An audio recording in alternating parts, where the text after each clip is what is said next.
산업혁명 이후 급속히 발달한 기술과 산업은 인류에게 많은 편익을 가져다 주기도 했습니다만 한편으로는 공정성과 윤리 등 해결해야 할 과제도 함께 안겨주었는데요. 대통령 직속 4차 산업혁명위원회가 디지털 시대에 대응하기 위한 다양한 정책을 추진했다고 합니다. 윤성로 4차 산업혁명위원회 위원장 모시고 관련 내용 자세하게 들어보겠습니다. 어서 오십시오. 안녕하십니까? 예, 반갑습니다. 자, 코로나 시대를 지나오면서 의도치 않게 여러 비대면 시스템이 익숙해지기도 했고요. 디지털 전환이 가속화된 측면도 좀 있는 상황인데 하지만 여전히 많은 분들께서 4차 산업혁명이 어떤 개념인가라고 궁금해하시는 분들이 많습니다. 먼저 4차 산업혁명 개념 정의부터 좀 해주시죠. 예. 네, 네 번째 산업혁명이라는 뜻이고요. 네. 1차가 전기기관, 2차가 전기에너지, 예. 3차가 인터넷과 컴퓨터 기반의 혁명이었다면 4차는 인공지능과 빅데이터 기반의 혁명이라고 보실 수 있겠습니다. 예. 최근에 자율차나 아니면 가상인간, 여러 가지 데이터 플랫폼들 사례를 통해서 확인하실 수 있습니다. 네. 네. 최근에 대선이 있었습니다. 대통령 당선인이 공약에서 임기 3년 내 디지털 플랫폼 정부를 구축하겠다라고 이야기를 해서 관심을 모았는데 4차위에서도 인공지능 데이터 같은 개념들을 강조를 했었거든요. 이게 좀 맞닿는 부분이 있는 겁니까? 예, 많은 면의 접점이 있다라고 생각을 하실 수 있겠습니다. 코로나19나 여러 가지 이유로 인해서 디지털 대전환이 많은 면에서 일어나고 있고요. 예. 이번 당선인의 공약도 이런 인공지능과 빅데이터 기술을 바탕으로 해서 여러 가지 측면, 교육이나 행정, 그리고 국방 이런 다양한 측면에서 AI와 빅데이터를 활용한 플랫폼 정부를 구현하겠다라고 이야기를 했고요. 예. 굉장히 시적절한 그런 공약이라고 생각이 됩니다. 예. 이런 공약이 실현되기 위해서는 역시 핵심 기술이 데이터와 인공지능이라고 볼 수 있고요. 네. 아무래도 민간이 이제 많은 역할을 해야 된다라고 생각을 합니다. 그래서 정부가 일하는 방식의 변화가 있어야 하는 것이고요.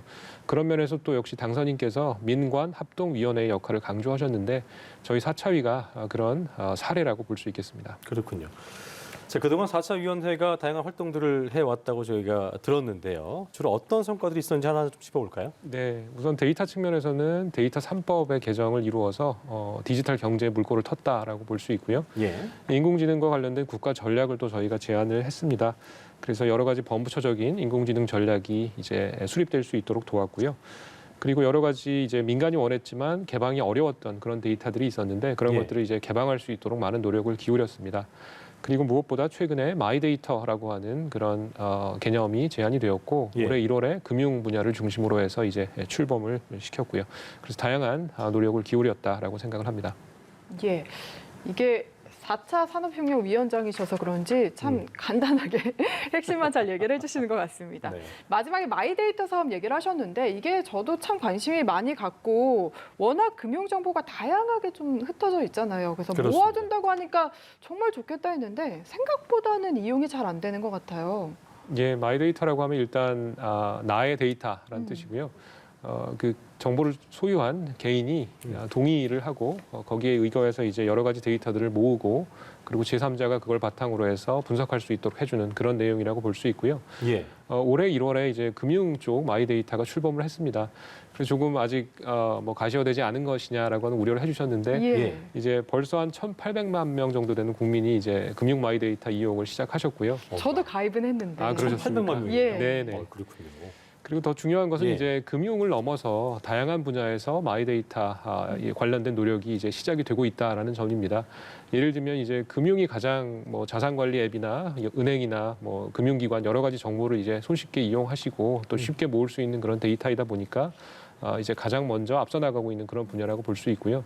그 외에도 이제 건강이나 아니면 교육이나 행정이나 여러 가지 면에서 마이데이터와 관련된 그런 서비스들 이제 속속 등장할 예정이고요.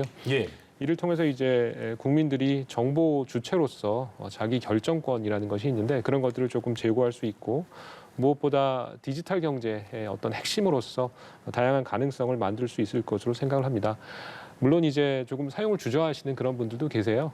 정보 보호나 예. 개인정보의 보호 굉장히 중요하고요.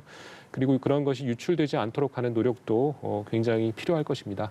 오남용을 막기 위한 노력도 마찬가지이고요. 네. 그래서 어떻게 보면 신뢰가 굉장히 중요한 것 같습니다. 신뢰군요. 네네. 예. 알겠습니다. 네. 4차 산업혁명 시대를 어쨌든 저희가 맞이하고 있고 어쨌든 계속 발전시켜 나가야 되는 부분이기 때문에 결국 기업들도 보면은 요즘 디지털 인재들을 뽑기 위해서 굉장히 애를 쓰고 있는 것 같습니다. 사람, 인재가 필요할 텐데 어떤 노력을 해야 될 것이고 또 발전시켜 나가야 되는지 좀 짚어보겠습니다.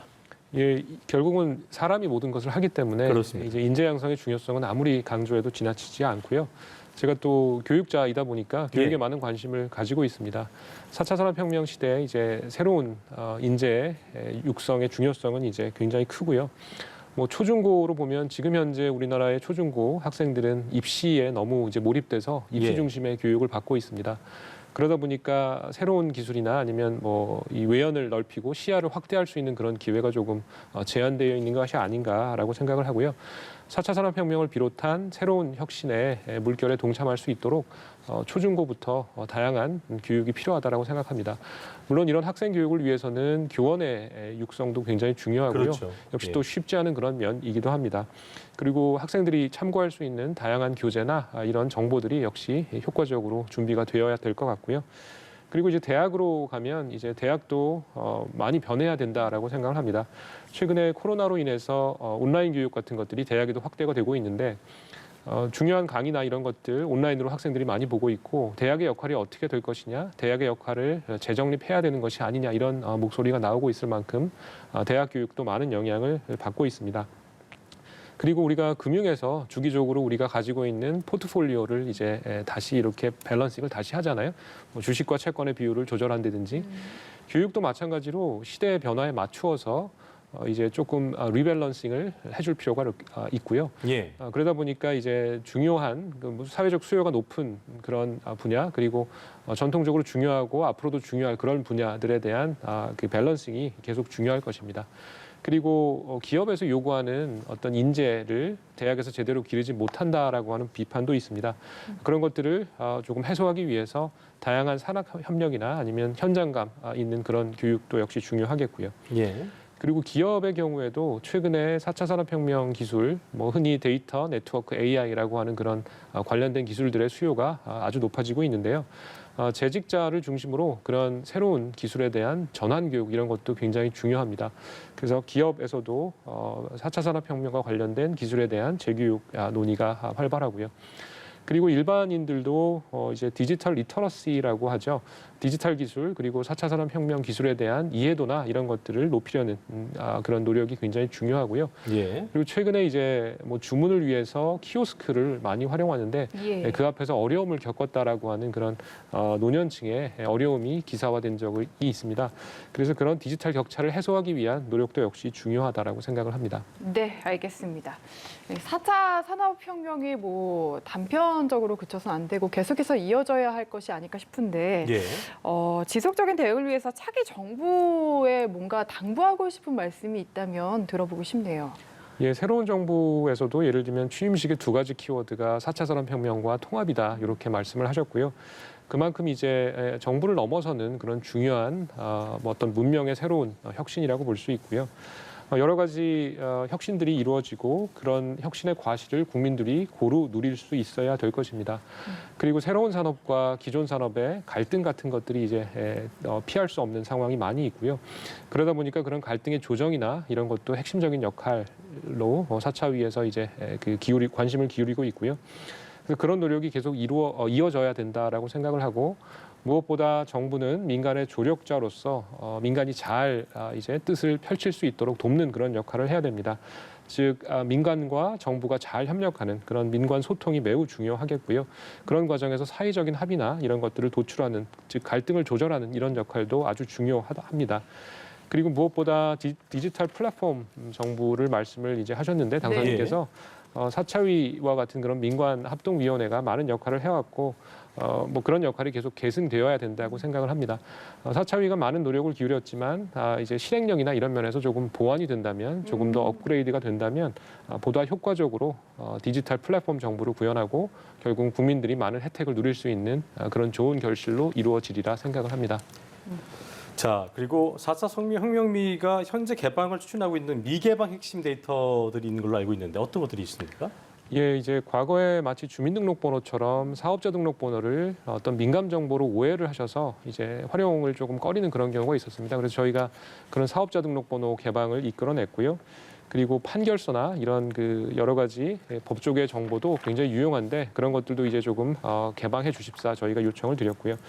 그리고 교육이나 아니면 뭐 건강 보험 분야 이쪽에도 많은 그 중요한 데이터들이 있어서 이런 것들을 저희가 지속적으로 개방할 수 있도록 노력을 기울이고 있습니다. 네, 알겠습니다. 지금까지 윤성로 4차 산업혁명위원회 위원장 모시고 관련 이야기 들어봤습니다. 오늘 말씀 감사합니다. 고맙습니다.